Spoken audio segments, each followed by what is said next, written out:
라디오 문학관 세계 단편 소설 50선 도스토예프스키 원작의 지하 생활자의 수기 4부작 마지막 시간입니다.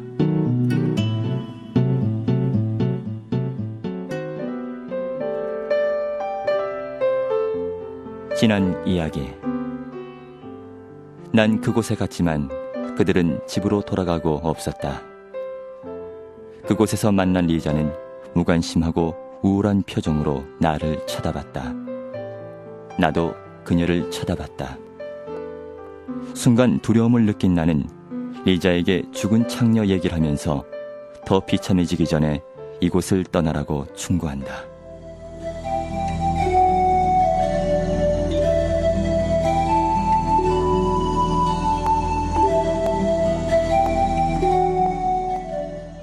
여기 있다는 것 자체로 너는 타락했다고 느끼지 못하는 건가?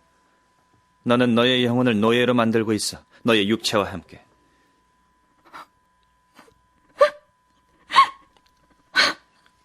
난 내가 과장해서 책을 읽은 듯 말하고 있다는 걸 알고 있다.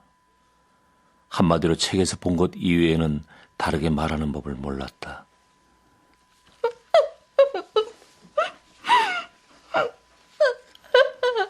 그녀는 엎드려 있었고 두 팔로 끌어안고 있던 베개에 머리를 눌러대고 있었다.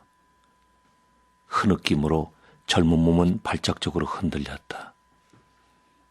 그녀는 손을 피가 흐를 때까지 깨물었다. 이런. 리자, 내 친구야. 내가 쓸데없는 말로. 여기 내 주소가 있어. 리자, 언제 한번 와. 가겠어요. 그럼 난 지금 갈게. 안녕, 잘 있어. 나는 그 자리를 서둘러 떠나려고 했다. 기다려요. 내 의지와는 반대로 나는 기다렸다.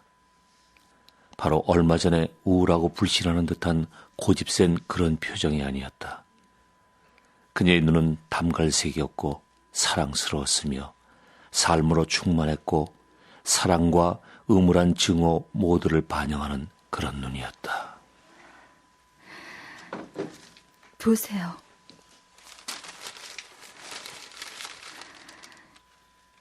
이 편지 어떤 의과 대학생이 내게 보낸 거예요. 어떤 대단히 훌륭한 사람들이 모이는 무도회에 갔었어요. 여기 오기 전에. 전 그 사람과 저녁 내내 춤을 췄어요. 어렸을 때부터 서로 알고 있었고 같이 놀기도 했거든요. 하지만 내가 여기로 올 거라는 건 전혀 모르고 있었어요. 어리고 불쌍한 것. 자신도 사랑을 받은 적이 있으며 사람들이 자신에게 존중하는 태도로 말을 한 적이 있다는 걸 내가 알기 원했기 때문이다. 나는 너무나 그곳에서 떠나고 싶었다. 여전히 진눈깨비가 쏟아졌지만 걸어서 돌아왔다. 나는 지쳐 있었고 짓눌려 있었고 당혹한 상태였다. 그러나 진실은 그런 당혹함을 통해 어렴풋이 빛나고 있었다. 그 혐오스러운 진실이.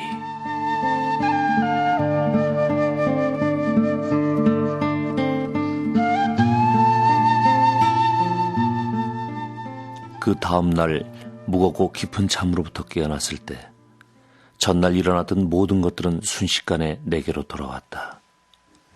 왜 그녀에게 주소를 말했을까? 그녀가 오면 어떡하지? 올 테면 오라지. 상관없어. 그러나 지금 중요한 것은 내 체면을 살리는 일이었다. 시모노프에게 진 빚을 갚기 위해 절망적인 구제책을 썼다. 가불이라. 얼마가 필요한가? 15루블만. 알았네. 그렇게 하지. 안돈 안토니치는 다행스럽게도 그날 아침 기분이 좋았다.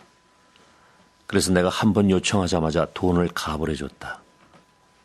집에 돌아오자마자 시모노프에게 편지를 썼고 6루블을 편지 안에 넣어 그에게 전해주도록 아폴론을 설득시켰다. 그녀는 오지 않았다. 그래서 나는 침착해지기 시작했다. 특히 9시 이후에 긴장을 풀고 명랑하게 됐다. 나는 가끔 달콤한 몽상까지 하게 되었다. 리자를 구한다. 그녀를 교육시킨다. 그녀가 나를 정열적으로 사랑한다는 것을 알게 된다.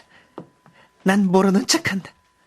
그녀는 흐느끼며 내 발 앞에 자신을 던진다. 그리고 날 세상의 그 무엇보다 더 사랑한다고 말한다. 넌 순수하고 사랑스런 너는 나의 아내야. 내 집으로 주저하지 말고 들어와. 나와 함께 행복한 삶을 꾸리자라고 말한 후 우리는 행복하게 살기 시작한다. 우리는 외국으로 간다. 기타 등등, 기타 등등.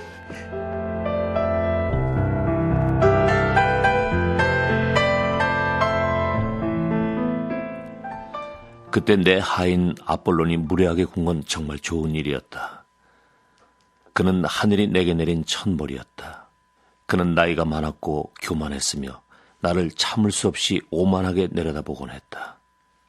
아폴론, 넌 감히 어떻게 내 허락도 없이 이리로 들어와서 날 그런 식으로 쳐다볼 수 있냐? 대답해봐.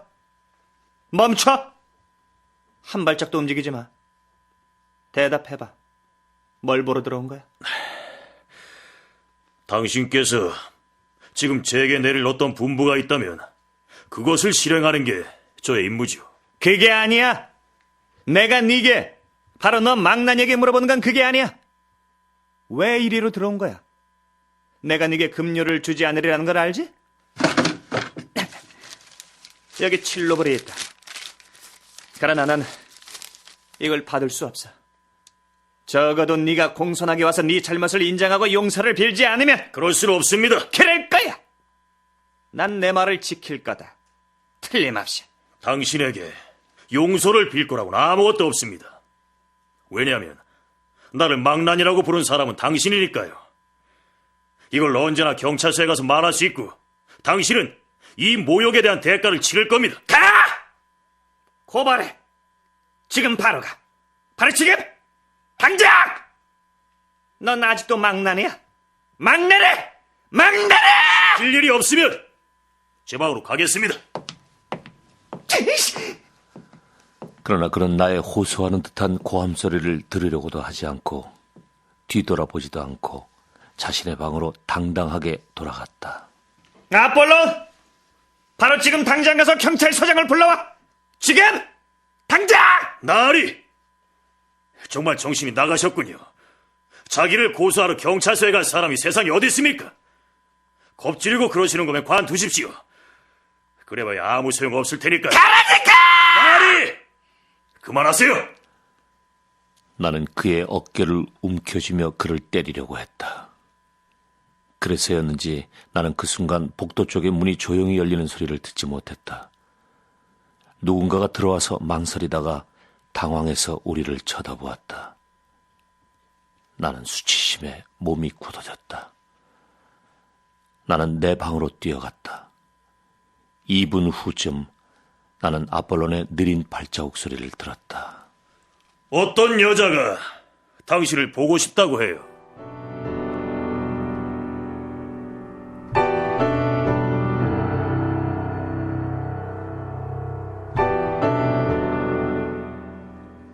나는 그녀 앞에서 짓밟히고 치욕스럽고 구역질이 날 정도로 당황한 채 서 있었다. 제가 갑자기 찾아와서 넌 내가 이상한 상황에 있는 걸 본 거야, 리자. 오해하지 마. 난 내 가난을 부끄러워하지 않아. 난 가난하지만 고상하거든. 차 한잔 하겠니? 아니에요. 저기 제가 기다려. 전 나는 벌떡 일어나 아폴론에게 달려갔다. 그의 앞에 내 주먹 안에 있던 칠루브를 내던졌다.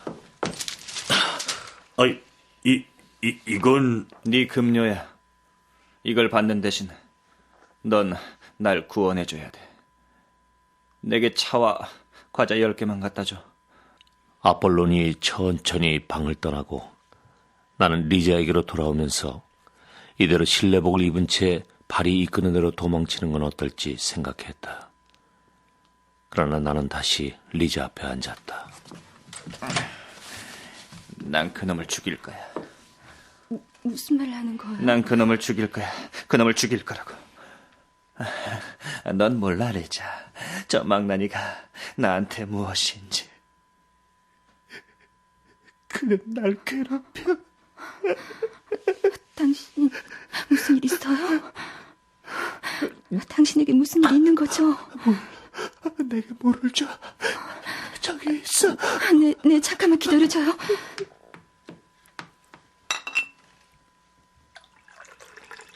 나는 그 순간 물을 마시지 않아도 견딜 수 있다는 걸 깨닫고 있었다. 하지만 나는 품위를 지키기 위해 연기라는 걸 했다. 그녀는 완전히 당황한 듯 나를 보며 내게 물을 권했다.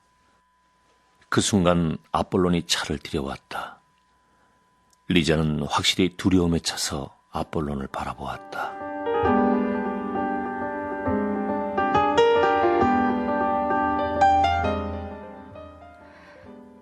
내가 당신을 방해한 건가요? 왜 내게 온 거지? 그걸 말해주겠니? 대답해. 대답해!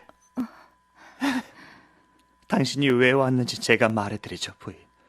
그건 내가 동정적인 말을 했기 때문이야. 오늘 그 동정적인 말이 듣고 싶은 거지. 하지만 그날 난 널 놀린 거야. 지금도 널 조롱하고 있어. 그날 난 나보다 먼저 도착했던 일행들에게 모욕을 당했지. 그래서 그걸 갚아주려고 거기에 간 거야. 하지만 너무 늦었어. 그 대신 모욕할 다른 누군가를 찾고 있을 땐 네가 나타났어. 그래서 너에게 분풀이를 한 거지. 널 조롱했다고. 알아? 어떻게? 난 파렴치 아니고 혐오스럽고 우스꽝스러워. 이게 내 특징이지. 그런데 넌 왜 떠나지 않니? 왜 가지 않고 날 괴롭히냐고!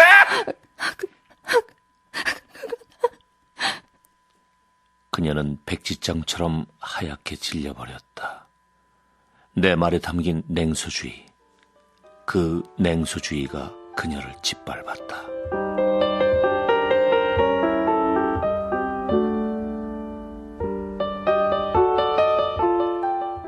15분 후, 나는 참을 수 없는 격앙 속에서 서성이고 있었다.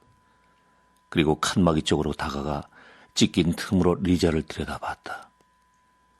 그녀는 머리를 침대에 기대고 앉아서 울고 있는 것 같았다. 나는 그녀를 제정신으로 돌아오게 하려고 칸막이를 두드릴 정도로 충분히 냉혹해져 있었다. 안녕히 계세요. 이거 그게 뭐죠? 그녀의 팔을 잡고 강제로 손을 폈다. 그리고 내가 준비한 것을 놓고 다시 손을 쥐어주었다. 나는 등을 돌리고 방 한구석으로 용수철처럼 튕겨 들어갔다. 리자, 리자, 리자, 리자! 떠났어. 떠나고 말았어.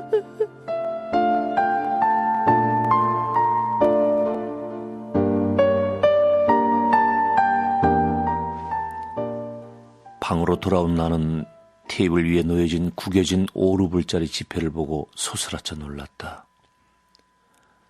그건 내가 그녀 손에 쥐어주었던 것과 똑같은 거였다. 나는 그녀를 쫓아 밖으로 뛰어나갔다. 나는 네거리 있는 곳까지 뛰어가서는 멈췄다. 어쩌자고 그녀를 찾아 나선 거지? 발에 입 맞추고 용서를 빌려고? 하지만 발에 입 맞춤했다는 것 때문에 그녀를 증오하겠지? 그리고 그녀를 괴롭힐 거야. 그래, 이게 더 좋아. 이대로 헤어지는 게 더 나은 거야. 나는 다시 리자를 만나지 못했다.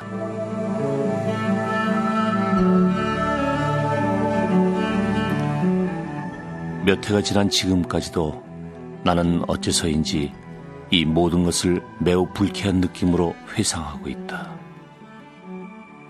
수기를 여기서 끝내야 하지 않을까? 결론적으로 이것은 더 이상 문학이 아니라 교화시키기 위한 처벌이다.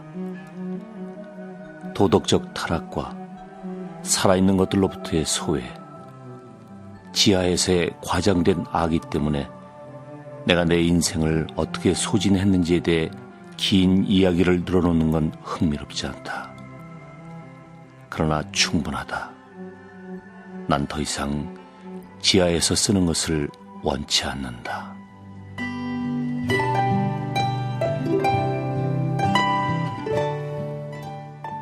하지만 이 역설주의자의 수기는 이곳에서 끝나지 않고 있다. 그는 참지 못하고 계속하고 있다. 그러나 우리들은 이곳에서 중지해도 될 것처럼 보인다.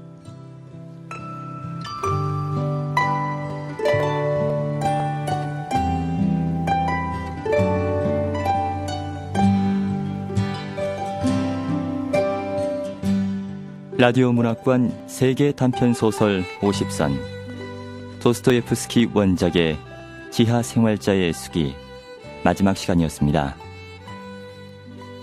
지하 생활자인 나는 나를 이해하고 사랑한 유일한 사람인 창녀 리자를 떠나가게 만들죠. 오늘은 이 작품의 주요 해설을 서울대 노노문학과 이현우 선생님의 도움 말씀을 듣겠습니다. 이 작품의 마지막을 장식하고 있는 에피소드는 지하생활자의 집을 방문하는 리자의 에피소드입니다. 리자는 주인공이 자신을 무시하고 모욕하는 동창들과 어울려 육아계까지 갔다가 만나게 된 창녀인데요. 거기서 그는 친구들에게 모욕당한 분풀이로 마치 책을 읽는 듯한 한바탕의 설교를 통해서 리자에게 비참한 처지를 상기시키고 한편으로는 그녀의 마음을 움직입니다. 그리고 그런 그녀의 모습을 보면서 지하생활자는 모종의 쾌감과 우월감을 만족시킵니다. 하지만 정작 그의 초라한 집에 리자가 찾아오게 되자 상황은 역전이 되고 말지요. 그는 리자에 대해서 마치 구원자인 양 행세했었는데 오히려 이번에는 그 자신이 구원을 받아도 모자랄 만한 처지에 놓여있는 인간이란 것이 발각되는 것입니다. 이 때문에 그는 거의 히스테리 발작과도 같은 일장 연설을 또 리자에게 퍼붓고 리자를 모욕하게 됩니다. 하지만 그런 모욕 속에서도 리자는 오히려 그가 자신보다도 더 불행한 인간이란 걸 직감하게 되고 그를 감싸안고 울게 되죠. 지하실 같은 방에서 현실과 유리된 삶을 살아가는 지하생활자에게 리자는 그 자신의 말대로 현실의 상징이며 또 대리자입니다. 그리고 리자의 방문은 그에게 있어서 말하자면 현실과의 근접 조우라고 할 수 있습니다. 이 현실과 지하생활자의 관계는 서로 모욕을 주거나 모욕당하는 관계일 뿐이고 다른 관계의 가능성은 이 작품에서 배제되어 있습니다. 현실에 대해서 지하의 삶은 분명 다른 모습의 삶이지만 그것이 결코 삶에 대한 새로운 모델, 이상적인 모델은 될 수 없습니다. 때문에 이후에 작가 도스토옙스키는 지상과 이 지하의 삶을 지향하고 또 종합해 줄 수 있는 새로운 인간형, 즉 그리스도적인 인간형을 모색해 나가게 됩니다. 지금까지 출연 장광, 양석정, 류다무현, 이원상, 김호정, 이소영, 전태열, 박웅선, 홍희숙, 하성룡, 김창열, 정영웅, 기술 김태호, 효과 이용문, 정현재, 음악 오혜원이었습니다. 권윤의 연출, 정진아 극본, 도스토예프스키 원작의 지하 생활자의 수기 마지막 회를 마칩니다.